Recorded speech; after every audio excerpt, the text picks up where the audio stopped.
मुंबई के बाहरी इलाके में बसा छोटा सा गांव नवापुर अपनी सादगी के लिए मशहूर था।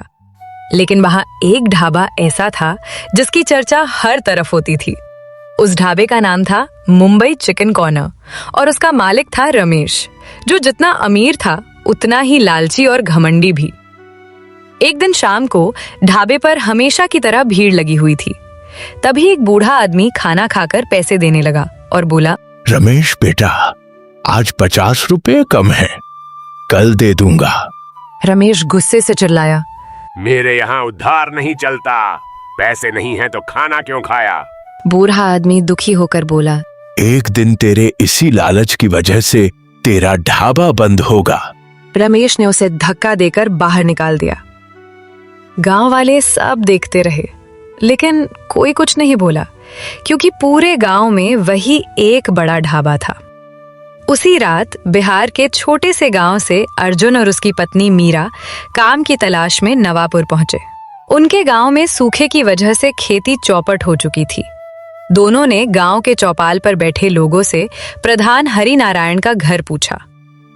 प्रधान अर्जुन के पिता को जानते थे, इसलिए उन्होंने दोनों को अपने घर ठहराया। अर्जुन ने बताया कि उसे खाना बनाना आता है और वो काम चाहता है। तभी प्रधान ने कहा, गांव में रमेश का ढाबा है, वहां तुझे काम मिल सकता है, लेकिन उससे सावधान रहना, वो बड़ा चालाक आदमी है। अगली सुबह अर्जुन ढाबे पर पहुंचा और रमेश से काम मांगा। रमेश ने उसे ऊपर से नीचे तक देखा और बोला, तुझे क्या क्या बनाने आता है? अर्जुन ने जवाब दिया, ऐसा चिकन बनाऊंगा कि खाने वाले उंगलियां चाटते रह जाएंगे। रमेश हंस पड़ा और बोला, अगर ग्राहकों को पसंद आया तो रख लूंगा। अर्जुन ने कढ़ाई चढ़ाई, सरसों का तेल डाला, प्याज लहसुन भुना, फिर अपने खास मसाले डालकर चिकन पकाना शुरू किया। थोड़ी ही देर में ऐसी खुशबू फैली कि राह चलते लोग ढाबे की तरफ खिंचे चले आए। ग्राहक पूछने लगे, आज क्या खास बना है? रमेश बोला, आज नए लड़के ने बनाया है, खाकर देखो। जैसे ही लोगों ने पहला निवाला खाया, सबकी आंखें चमक उठी। एक ग्राहक बोला, वाह, ऐसा स्वाद तो हमने कभी नहीं चखा। अर्जुन मुस्कुरा रहा था, लेकिन रमेश के चेहरे पर जलन साफ दिख रही थी। फिर भी उसने नकली मुस्कान के साथ कहा, ठीक है, आज से तू यही काम करेगा, महीने के 7,000 दूंगा। अर्जुन खुशी खुशी घर पहुंचा और मीरा को खुशखबरी सुनाई। मीरा बोली, अब हम अपने घर पैसे भेज पाएंगे।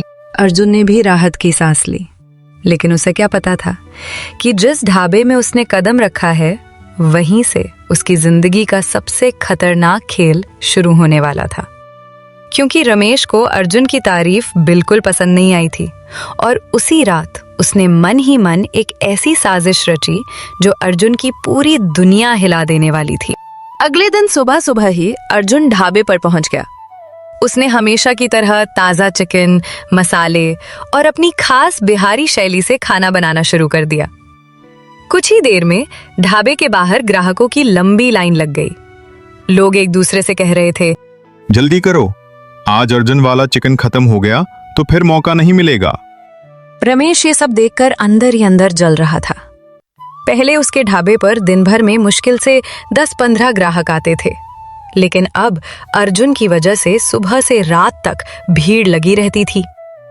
शाम को जब ढाबा बंद होने वाला था, अर्जुन ने रमेश से कहा, भैया, 1 महीना पूरा हो गया है, तनख्वाह दे दीजिए, घर पैसे भेजने हैं। रात को उसने अर्जुन को 7,000 रुपए दिए। अर्जुन खुश होकर पैसे लेकर घर की तरफ चल पड़ा। रास्ता सुनसान था। अचानक 2 नकाबपोश आदमी उसके सामने आ गए। उसमें से एक बोला, जो भी पैसे हैं चुपचाप दे दे। अर्जुन डर गया। उसने कहा, भैया, ये मेरी मेहनत की कमाई है, मत लो। लेकिन दोनों ने उसे धक्का दिया और पैसे छीनकर भाग गए।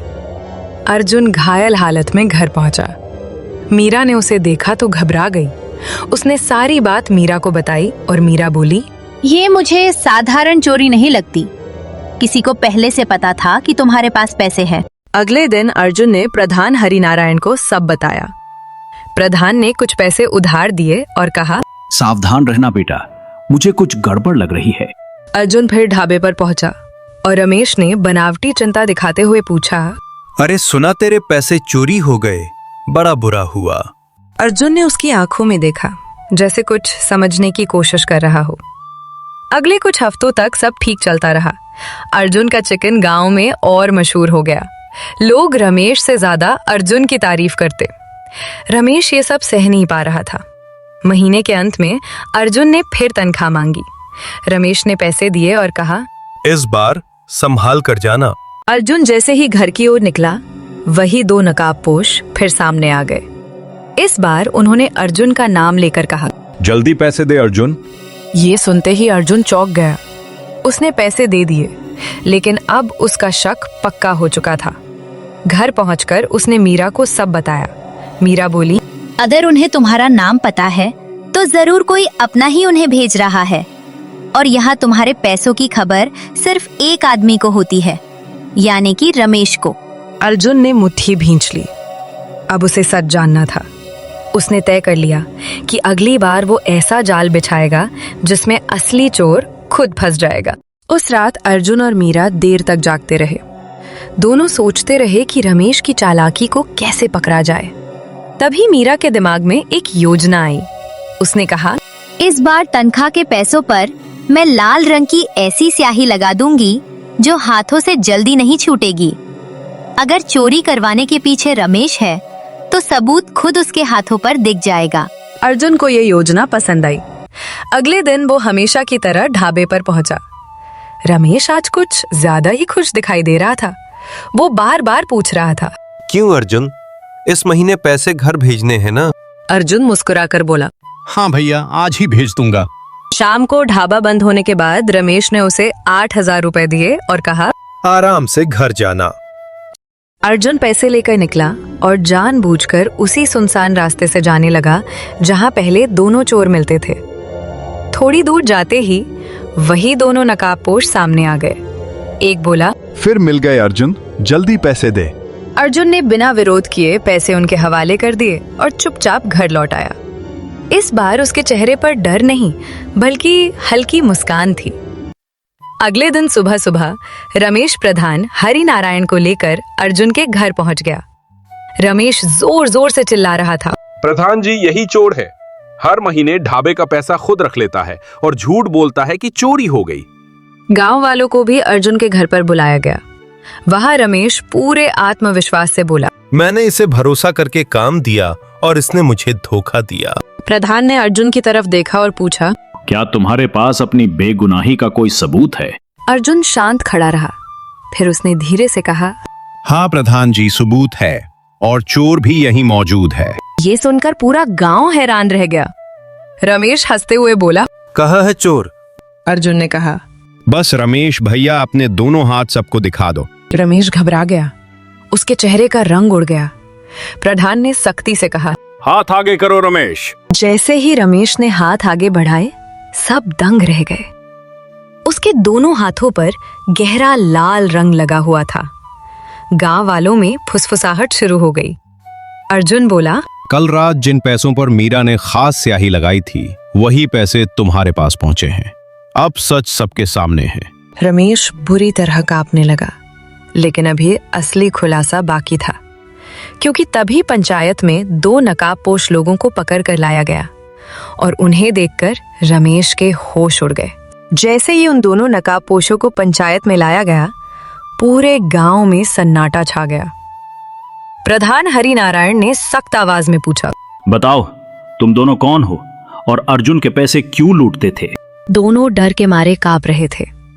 पहले तो वे चुप रहे, लेकिन जब प्रधान ने पुलिस बुलाने की बात कही तो उनमें से एक घबरा गया और बोला, हमें माफ कर दीजिए प्रधान जी, ये सब हमने अपने मन से नहीं किया, हमें रमेश ने भेजा था। ये सुनते ही गांव वालों में हलचल मच गई। सबकी नजरें रमेश पर टिक गईं। रमेश का चेहरा पीला पड़ चुका था। दूसरा नकाबपोश बोला, रमेश हर महीने हमें पैसे देता था और कहता था कि अर्जुन की तनख्वाह छीन लो, ताकि वो मजबूर होकर हमेशा उसी के ढाबे पर काम करता रहे। कल रात जब हमने पैसे उसे दिए तो उसने खुद गिने थे, तभी उसके हाथों पर लाल रंग लग गया। रमेश के पास बचने का कोई रास्ता नहीं था। प्रधान ने गुस्से में कहा, रमेश, तुम्हारी लालच ने सारी हदें पार कर दी। तुमने सिर्फ चोरी नहीं करवाई, बल्कि गांव की इज्जतदार लोगों को भी झूठ बोलकर गुमराह करने की कोशिश की। गांव वाले भी भड़क उठे। कोई कह रहा था, ऐसे आदमी को गांव से निकाल दो, इसने सालों से सबको लूटा है। रमेश हाथ जोड़कर अर्जुन के सामने गिर पड़ा। मुझे माफ कर दो अर्जुन, मुझसे बहुत बड़ी गलती हो गई। लेकिन अर्जुन शांत खड़ा रहा। उसने प्रधान की तरफ देखकर कहा, प्रधान जी, मेरे पिता हमेशा कहते थे कि गलती करने वाले को सजा जरूर मिलनी चाहिए, लेकिन इतनी भी नहीं कि उसका परिवार भूखा मर जाए। अर्जुन ने आगे कहा, रमेश का ढाबा 6 महीने के लिए बंद कर दिया जाए। इस दौरान मैं गांव का ढाबा चलाऊंगा। उसके बाद अगर रमेश सच में बदल जाए तो उसे दूसरा मौका दिया जाए। गांव वाले अर्जुन की दरियादिली देखकर हैरान रह गए। प्रधान मुस्कुराए और बोले, तुम सच में अपने पिता की तरह बड़े दिल वाले हो। अगले ही दिन से अर्जुन ने ढाबा संभाल लिया।